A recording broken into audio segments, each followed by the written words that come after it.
just because we can do something, does it mean that we should? What will happen is that it's going to start to dilute the overall story, right? So we continue to personalize and personalize and personalize. That story is going to start to get diluted. You'll start to just have the basic, black, white, neutrals. Eventually, maybe customers won't even hit your website, which is just crazy. You need to know the customer like it's your best friend.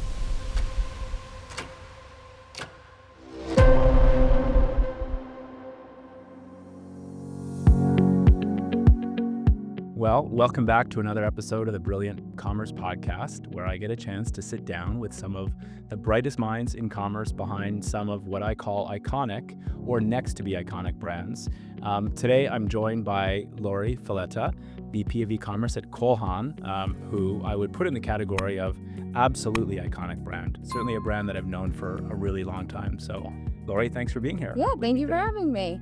Great to be here. I'm excited that you're here. I'm very excited that we're here in person. Yes. I do an awful lot of these where I'm on the other end of a Zoom screen with someone, but my favorite thing to do is be able to sort of sit down in person. So yeah, appreciate you making time late on a Thursday night in kind of rainy New York City. Yeah. Excited to dive Great. into you. Me too. Excited to be here. Normally, my first warm-up question is where am I finding you today? But I know exactly where I'm finding you today. But In New York. in New York City, yes. In the East Village. In the East Village, yeah. And we just both came from the LEAD conference. So I was here for the LEAD, you were at the LEAD for a couple of days. Sort of the kind of the culmination, or it used to be known as the conference that where a lot of D2C brands would be. And I think increasingly it's become this really healthy mix of D2C and sort of traditional retail. It's like every brand in the world is sort of a D2C brand. And as I think about Haan, maybe take a minute or two and tell us the sort of the Haan story, because obviously D2C is a big part of it, but the brand is so old that D2C wasn't a thing when it originated. Yeah. So, Haan has been around it's going to actually be almost 100 years. Incredible. In 2028, right? That's what year almost we're in? Yeah. So 1928. And so it started off as really, a men's footwear brand and sort of evolved over the years into both a multi, gender brand that everyone knows for not only just shoes, but now accessories and handbags and, I think obviously the footwear, but it's definitely evolved over time and, I think will continue to evolve. But I think Haan is really known for its legendary comfortable footwear that you can wear from work to a night out, and it has multi-purpose. And so I think our key initiative is really like meeting you at every moment, and it's like you can wear these shoes again from 9 to 9. That's sort of what we say. So Yeah. I think one of the first movers, as I think about it, in like real innovation in footwear. I remember my first pair, buying it because I was like, this looks like it's going to be super comfortable. And if I'm running from gate A14 to terminal B36 and I need to sprint to catch my plane, and I need to show up at a meeting and look good, these are the shoes that I probably want to have on my foot. Yeah. And you still look exactly that. It's really about looking stylish, but still having the comfort, right? So it's not like you need to take two pairs of shoes, like, oh, let me take my sneakers to be able to travel in and then take my dress shoes to change into. I think those stiff, well, called clunky dress shoes, even for women, it's not really what people are wearing. And especially like post-COVID, where people were just more casual dressed and, that's not what they're looking for. Yes, there is a spot in your closet for those types of shoes that you would wear to, say, maybe a wedding. But even that, if you go to a wedding these days, people are wearing comfortable Is cool. Haan shoes that, again, are very versatile. So, yeah. Yeah. I remember at first the Nike, if I remember correctly, like a million years ago, it feels like now. But the Nike partnership or the Nike investment that sort of was maybe the genesis for the thing being super comfortable. That's definitely what got me intrigued by the brand and why I bought my first pair. Yeah, I mean, one of they were definitely Cole Haan was one of the first companies that had that, like, hybrid shoe, Yeah. and so I think that that's what is really interesting about the brand, and I think a lot of other brands out there is sort of, like, copied that, Yep. over the years, which is, Ultimate form of flattery. yeah, it is, but I do think that there's just something about how we can continue to evolve our product, but still always be that if you just ask customers, "Oh, it's comfortable, that's why I want it. Yeah. It's comfortable," right? And so, and it's funny you had said, "Oh, I remember buying my first," like, anyone I talk to, like, "I remember buying my first Yeah. pair," and, it's they have, like, that connection to the brand, or Yes. they've had, a family member introduce them into the brand, Yep. "Oh, I was with my dad buying my first pair of dress shoes, and they were at Cole Haan." Yeah, and so we've said a couple of things here, like product and innovation and brand, and Mhm. then you talked already about category expansion. So people who know the brand have you've they have given you permission to sell them other things that are not Correct. comfortable shoes. But let's put a pin in that for a sec because you have not been at the company since its inception, since No, 1928. I have not. I've only but been there for a short period of time. but you've had a really interesting career in sort of looking into it as I got ready to sit down with you today. So maybe take a couple of minutes and Sure. tell everyone like where you came from and what you did leading up to the role that you now occupy at Kolhan. Yeah.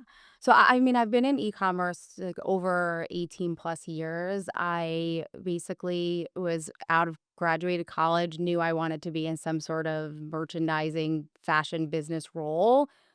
At the time, e-commerce was such a small part of the business Yeah. in retail, and so started off at Victoria's Secret on their e-commerce team at the time, which again was only about 5% of their business. Yeah. They had a Victoria's Secret catalog, and that was 95% of our business. Crazy to say that, Yeah. people calling in and Sure. ordering product, which is just so interesting because I think that there's a lot there that we sort of lost over the years as you start to see more customers transitioning to online where you have that disconnect with the customer. So we could probably get into that. But anyway, spent almost 10 years at Victoria's Secret in a number of different categories there, leading digital and then also doing merchandising. So at the time, because the website and the catalog, were a smaller portion to the entire business, I was actually a merchant and working back with the design team and creating an assortment.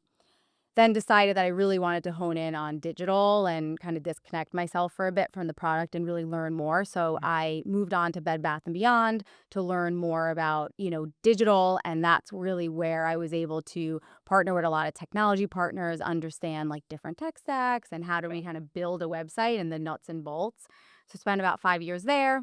Decided I missed product and I was like, I need to go back and do some merchandising. And so went to the Children's Place, wanted to get back into more of an apparel.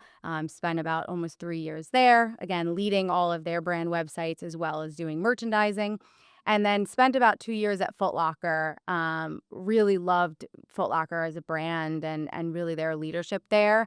I also wanted to get some experience around a multi-brand, Yeah. which is very different than a mono brand. And so led their footlocker.com website there for the North America, and so then decided to shift to Cole Haan Yeah. to go and lead their brand. So What a trajectory, and I think maybe the through line there is there's always been a large product assortment. I mean, culminating, I guess, in Foot mhm, Locker, where it's not just a large product assortment, but that multi-brand assortment. mhm, So I guess my question would be, I get to sit down with an awful lot of folks who are marketers and have maybe started from the position of like acquisition or retention based marketing. mhm. And I think what's really fascinating about your career is there's merchandising, which seems to be like the through line for it. So as you think about the job you need to do today, or you think about maybe sort of a young marketer getting started in their career, what advice would you have for them, or what have you learned by being hands on with merchandising and a large product catalog that I don't know that you wouldn't be as effective in your job if had you not had that experience? I mean, I think the biggest thing is really understanding the product life cycle, right? And so someone that doesn't really have that background of merchandising may not understand like how does the product come to life? How do we produce it? And so what is the costing aspect of it? What is the minimum aspect of it? How do we plan how much inventory we actually need? Yeah. And what's the, again, the life cycle? When do we mark it down? When do we sell it at full, keep it at full price? And so I think that's really what helps me when I'm thinking about the overarching web experience and any brand is what are the products that we're leading with and how are we telling the story? And then also understanding, are we selling it at the right margin? Right. Right. So someone that doesn't tend to have that product experience may not understand. They may know what a margin is and gross margin, but at the end of the day, I know when I'm trying to run my business that I'm always trying to make sure that we're making profit, Yeah. right? And so you think about how the industry has really changed with all the promotional activity. I mean, Black Friday is like 2 months now, right? When you think about Yeah. it. And so, really just having that mindset of, hey, I can't sell something at a negative margin, or I can't sell Yeah. something below a 50 margin, depending on what business you're in. Obviously, that varies. And so I think having that, and then also being able to really understand the product and how you're going to have that come to life on site. So not having actual tangible product in your hand, like when you're in a store and you're Yeah. trying to purchase online, you need to know how to build that online. And that's super important. And so once you understand the product as a merchant and how it all comes together, you can help build that and Yeah. say, okay, I think I need a complete the look on our product detail pages, or I think I need enriched content so that I can show them the technology or innovation of that product that they may not see if it's not in person. Yeah, it's so fascinating to hear you describe merchandising because I think oftentimes we think about merchandising as what does the product assortment look like? Like, how do I have a grid that is going to encourage people to add Hmm. maybe multiple things to their cart, or how do I help a customer with discovery? But Hmm. if I really pull apart your answer, you're described someone who is more the general manager of the operation. Like, how am I Absolutely. thinking about planning and the product I have in the warehouse and margin? And I do think that our industry, retail or D2C, for a period, maybe a prolonged period, forgot for a certain amount of time the fundamentals of like a profitable business. Like Right. we sort of convinced ourselves that if we get this customer in the door, eventually their LTV is going to be some astronomical number, so we can afford to just throw whatever number out there to Exactly. sort of acquire them the first time. And Hmm. I like the sort of that disciplined approach to planning and merchandising. Like there's an art and science there too. There is. Just the science is like I need to sell a certain amount of product and make a certain amount of margin.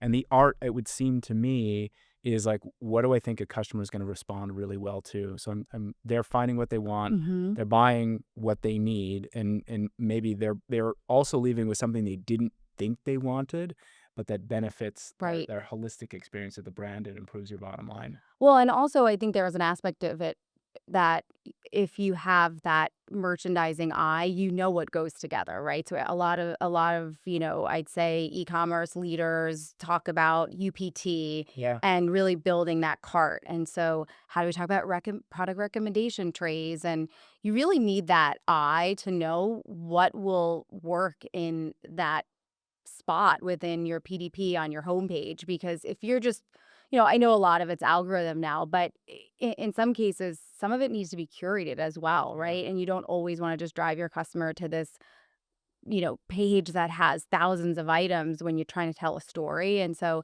I think there also needs that you need to have that eye to be able to say what goes together so that I can drive that customer to buy more than just one item, right? Yeah. Because like average UPT on most sites is like 1.4, right? And Right. so I feel like you probably need that customer to buy. Well, we want that customer to buy more, not even probably, but products are we putting together that make sense together? Because sometimes the machines don't know that, right? Sometimes That the it machine. was it was actually bought to be together, those items. Yeah. So Think I need like an acronym dictionary on this podcast page. So UPT, units per transaction. transaction, Yeah, yes.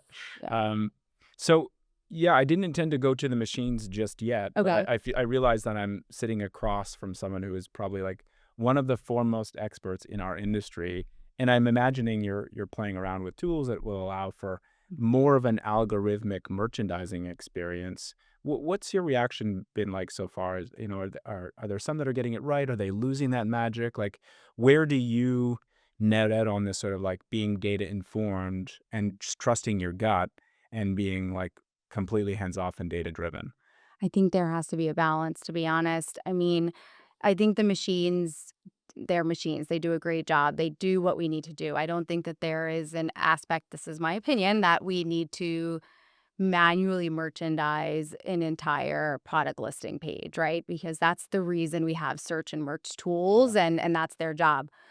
But I do think that there's an aspect, especially if you have a curated shop that you're driving your customer to, you need to merchandise that, right? And so I think that there is a balance between you have to look at the data and say, okay, that's what I know is working, and the machine is taking that data and actually updating m minute by minute what is actually shown for the customer. But then I think there's also a piece where we have to, as merchandisers, as e-commerce owners, to say, "This is what we wanna get in front of the customer Yeah. because it's a new product," or, we think it's a trending color or a trending fabric, and they're not gonna actually be able to find it because it may not be my best-selling product just yet, but I wanna get that in front of them. Yeah. Or, "Hey, this is what I'm featuring on my homepage or in my emails or in social." And I wanna make sure that product is findable and it's at the top of the page, and so the machine's not going to know that, Right. right, unless it's getting engagement. So I think, like I said, I think it's just a balance between how do we make sure we're taking the learnings and, making sure that the machine is doing what it needs to do, but then also taking our own gut and saying, "Hey, these are the products we need to stand for as a brand," and making sure that they're visible to the customer. And I think that's got to be where the difference between brand and marketplace Mhm. sort of shows up. I think a marketplace's responsibility is largely like to show you the product that you came here for. Um, but when you're a brand, I think about the experience of walking into like an owned and operated store. Mhm. Imagine that store changed and morphed for every single person that walked through that door. I mean, I have a relationship with certain brands because I feel like they know me, but I also really appreciate the experience of shopping with them. And as a customer, I still want to be led. I still want to feel like they have a point of view Right.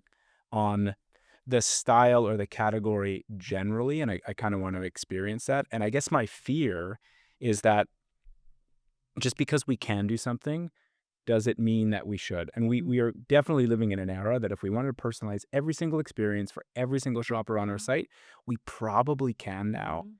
But does that move us, going back to something you said at the beginning, does that move us even further away from our customer? Are we missing the point? So is this like infatuation with micro personalization? Is there a risk of going too far in your opinion? I think so. I mean, I think that what will happen is that it's going to start to dilute the overall story, right? So when you think about the product cycle and sort of goes back to my merchandising part of my brain where you work with design, they're kind of telling you what the story of the season is. And then you want to try to bring it to life in your store and Yeah. on your website. If, like you said, the store is not going to change every minute. I mean, they're going to have those stories curated on certain tables or in certain, walls, and it's going to stay there for as long as the campaign is running. But on site, if we continue to personalize and personalize and personalize, that story is going to start to get diluted. And then what's Yeah. going to happen is it's going to be like, these are the products you need to buy, and that's it, and there's not going to be anything else that's more of, like, the tertiary that you want, and sometimes, like, that's the good stuff, Yeah. right? That kinda gets pushed to, that it's not always the best sellers because maybe they're a little bit of a higher price Yeah. point, or maybe they're more of a brighter color, and again, you'll start to just have the basic, black, white neutrals if I'm thinking about like shoes or apparel versus maybe more of the patterns because it's really focusing in on what the customer Yeah. is buying or what they're looking for. So, Yeah, it feels like one gigantic experiment right now. mhm, And maybe I'm like a helpless consumer romantic, but I worry that if we over optimize for the conversion at hand, that we lose sight of these brand building moments. right, Like, was my UPT in that one transaction as high as it could have been? No, but was my experience with the brand like 10 on 10? right. Yeah. Am I going to come back quickly the next time I need something? Am I going to go back to Haan because I don't know, Mhm. that was an amazing experience and I got this really thoughtful email? Like, also maybe yes. And I know that's such a difficult thing to measure. And we are also, I think, coming out of this era where like we needed to measure absolutely everything, and that's getting harder and harder and harder. But Mhm. yeah, I don't have a perfect answer for this. I don't, and then I think there are brands that need to personalize because they have millions of products on site, Sure. right? And so I think that it really varies, but when I think about a mono brand like a Haan, I do think that there has to be that balance between being true to the brand and then also being able to show the customer what they want. So I think a lot of that's through not even just personalization, but through that curation that I'm Right. talking about, where there may be brands where there's just thousands of products on the website Right. and you need to be able to personalize it Sure. because the customer will never find what they We need to want. help them filter it down to a place Exactly. where like they can get in and out, and like we still are delivering a great service to them because we've used technology to help you find the thing that we Yeah. can intuit that you're ultimately Right. looking for. Yeah. Well, I mean, technology's not all bad. No. And I do live in it an awful lot. Maybe let's talk about some ways that perhaps you're Mhm. using technology to solve some hard problems. So, Mhm. um, very difficult to try on a Cole Haan shoe online. Mhm. I don't think you've cracked the code on that. But is there anything that you're doing with technology to help me find my fit better? Maybe not even at Cole Haan, but like maybe some of the experience you had at Mhm. Victoria's Secret, because like similar problem. And Mhm. I think definitely one of the things that is difficult in this industry is like returns are really high. So Absolutely. when you think about merchandising, is it fair to say that that's under the umbrella of things that you need to worry about? It definitely is. I mean, I think the biggest thing is that I know that customers don't read the copy, right? The average What? customer, They don't? Come on. I know, it's crazy. All my copy partner friends are gonna come after me, but they spend about 30 seconds on your product detail page, right? And so they're not reading all of the copy within that 30 seconds. So in that copy, we want to put that size up Yeah, or, yeah, yeah. doesn't fit for a wider foot or, is an oversized t-shirt and they're not Yeah. reading that all the time. Some customers are. But I do think there are tools out there. I don't know if any brand yet that I've seen has kind of cracked the code on it. I know there's different fit tools and that different footwear brands use. Some, I would say, feel like it's a benefit. Some feel like it hasn't. In my past, it hasn't really worked. I do think that there was, other tools that, like, for example, Victoria's Secret that we built, right? When you go into a store, like, they're fitting you Yeah, for a yeah, bra, right? And you can't do that unless you're doing it yourself. So we yeah, had to build tools to be able to tell a customer, hey, how do you do this at yeah, home, right? And so I think that there are tools that can help, but I don't, like I said, I don't think that there is anyone that has really done it right. yeah, And so I think a lot of that is kind of thinking about, how do we either build out that experience on like our product detail pages, either through, alt images to kind of tell the customer what they need versus in a copy block, versus like an actual tool, because a lot of those tools, like the usage is yeah, just it's so really low. low. Yeah. Yeah. Yeah, I So mean, it's easier to just order 2, that's unfortunately, what people I do. think a lot of Yeah, people do that, yeah, and then return. But then again, if you think about everyone's foot is different, everyone's body size is different, no matter what type of copy you put, tool, yeah, if you just don't like it, they're going to return it. for sure. And Yeah. so I don't think there is anything that's perfect out there that's going to say, okay, this is going to tell you exactly your size and you need to purchase that. Yeah. I think though somewhat like Foot Locker, for example, everyone knew what size they were Yeah. in their brand Nike that or they loved, and Reebok Nike, or yeah, yeah. So they knew already, and so they were coming. They didn't need that tool. yeah. But in a brand like a Cole Haan, if you're a new customer, you may need something like that, and so we're looking to see what could help us. But again, I don't think that there's personally anything that has kind of like cracked the code in terms of that will help the customer 100%. And then maybe what about the CX team? Are they going through like, is there anything that you've learned in the era that Mhm. we've lived in and with AI in things like review information or return information that gives you any insight that you might be able to deploy in the future? I'm just curious, like some of these things that we think about on the storefront and we're going to do all these Mhm. things, but I'm more interested in how we can leverage these tools behind the scenes to actually move us closer to the customer or find those little efficiencies. So yeah, just curious if the team's done anything so far.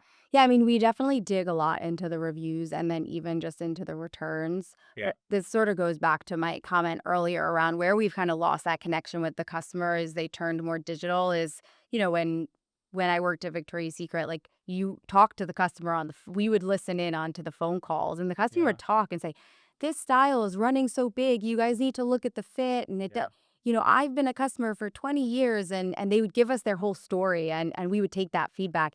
Here, it's like you're doing a return, you're checking the top box, and so we're Yeah. not getting a ton of information from the customer. So, I mean, we do try to get as much information through our voice of the customer surveys that we have on site and, looking at our NPS score and really digging into ratings and reviews and our returns reports and really just trying to get as much information and seeing like where are the commonalities and then going back and working with, our design partners, our merchandising partners to get that information.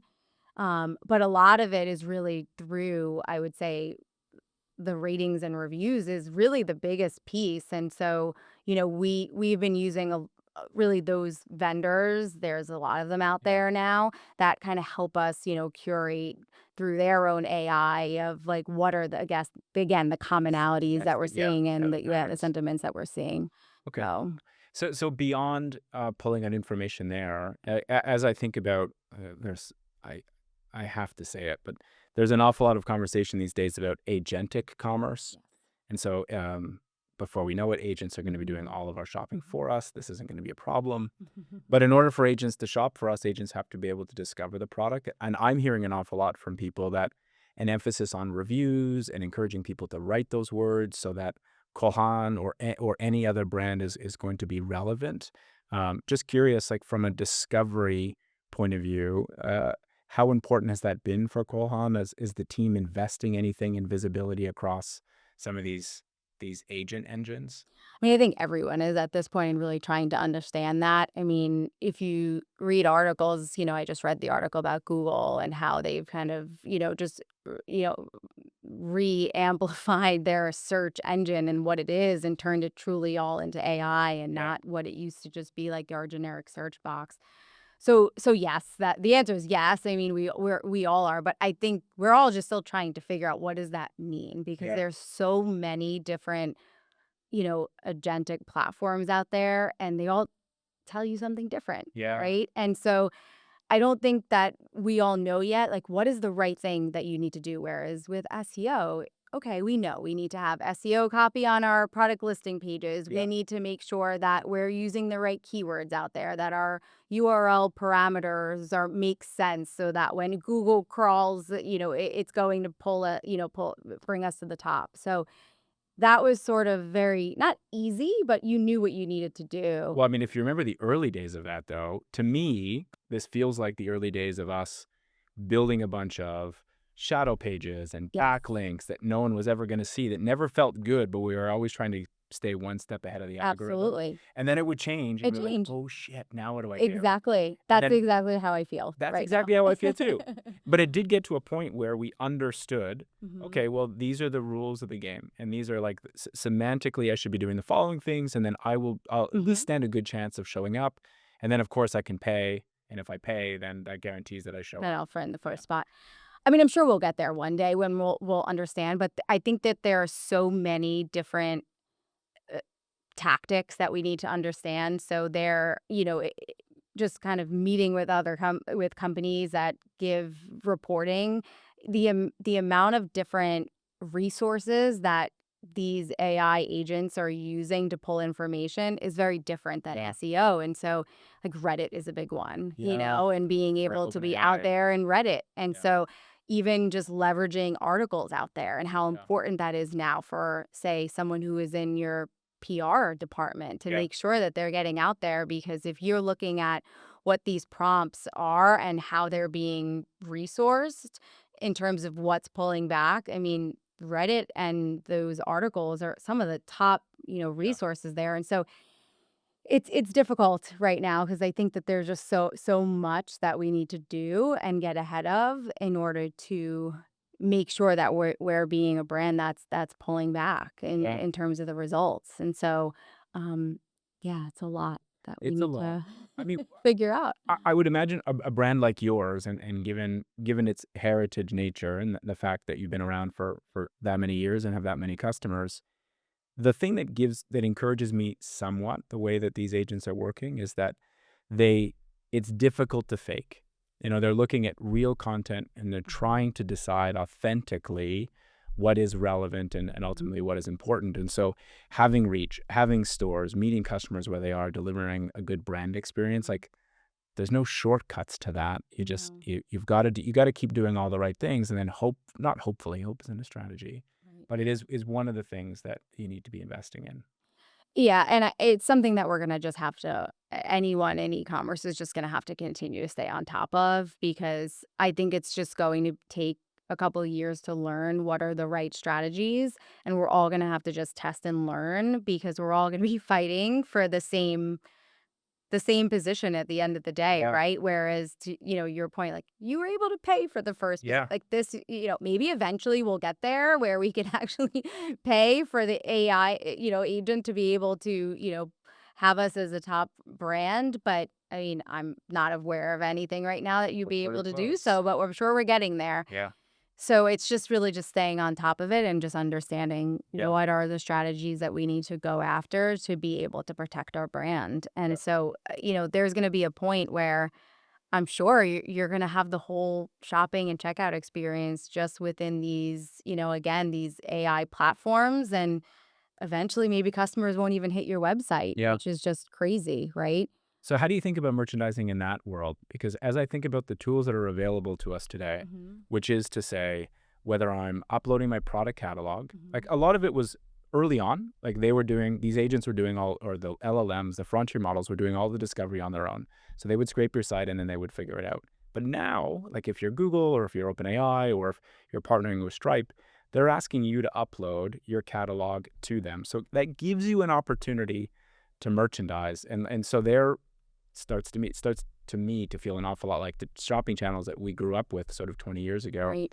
As a merchandiser, given the opportunity to upload your catalog, are you already starting to think about what products? I mean, do we think about hero products? Do you think about like I don't know what I It would think can't be about. everything, right? And Yeah, so I think it goes back to what we were talking about even with the personalization, like how are we going to continue to tell the story of the brand and really lead with the product that we feel we want the customer to see yeah, without diluting the entire story. And so it's really going to be about how are you making sure your core products are as part of it. You're also having some of more of your fashion products that you want customers to see, and then also making sure that you have a nice breadth of different categories sure, within there, right? So, like, if you think about in Cole Haan's case, we have, Oxfords, we have loafers, we have sneakers, we have, dress shoes, and so you wanna make sure that you're going to cover all of those different categories, but you don't wanna put everything, sure. really, because at the end of the day, you'd have thousands of products You're that, still putting your again. best foot forward. Yeah, Yeah. exactly. Okay.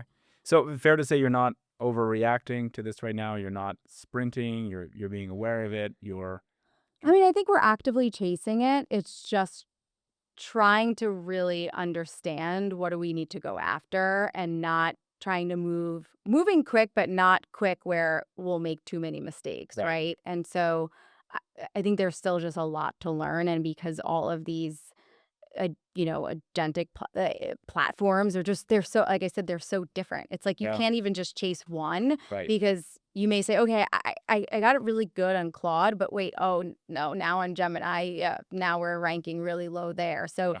it's it's not just one focus any longer like Google. There's just so many different Yeah. Yeah. focuses, so. It's a challenge, and they're going to because there's a lot more reasoning that's built into each of them. Mhm. What I have seen is it changes a lot, and much more so than I remember those like those seminal changes to the search algorithm that made us all scramble to Absolutely. rethink what we were Mhm. doing before. Now it feels like it's a much slower evolution. Um, Yeah. Speaking of slow, maybe I'll wind us up sort of talking about Sure. AI.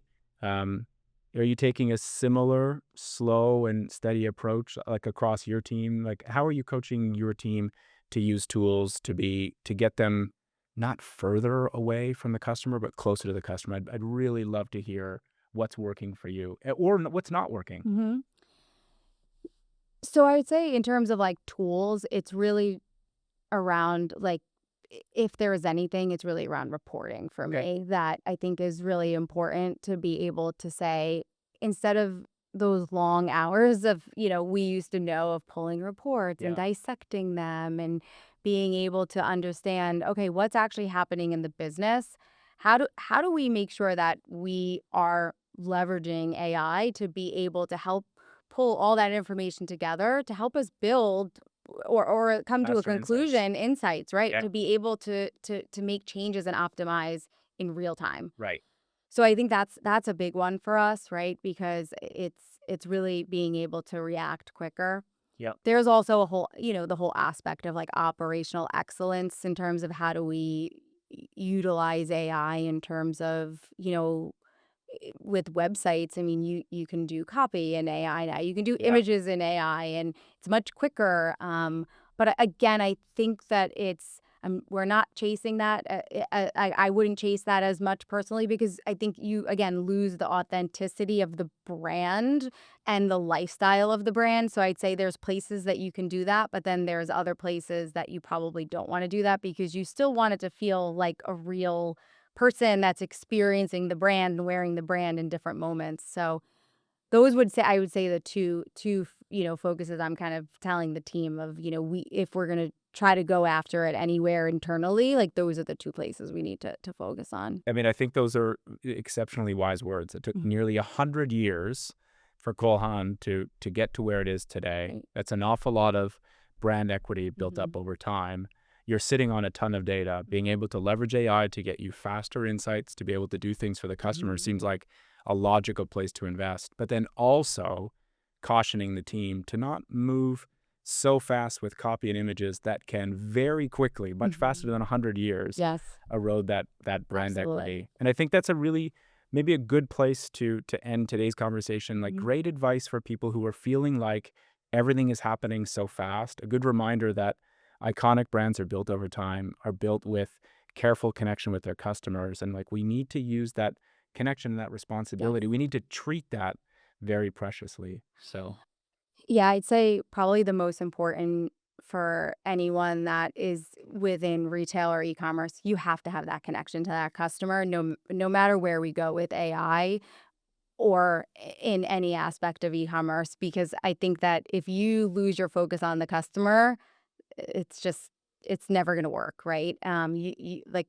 I know it's like cliche, but you need to know the customer like it's your best friend. And yeah, if you start to really disconnect yourself because we're going so quick and utilizing all these new AI programs, you'll slowly start to see that you're not connected with the customer. And then the customer will see that, which is and why feel it. and feel it, which is why a lot of customers are starting to go back into stores Yeah. because they want that, you know, person to person human connection that they were not getting on digital, right? And so I think it's just staying close to your customer, knowing what they want, learning from them, and then taking those learnings and doing what you need to build the experience. I don't think it's cliche at all. I think it's exceptionally wise words. So yeah, thank you very much. And Thank thanks for being here you. tonight with Yes. me. This was a Thank you lot of for fun. having me. Yeah, Yeah, awesome. awesome. Thank you.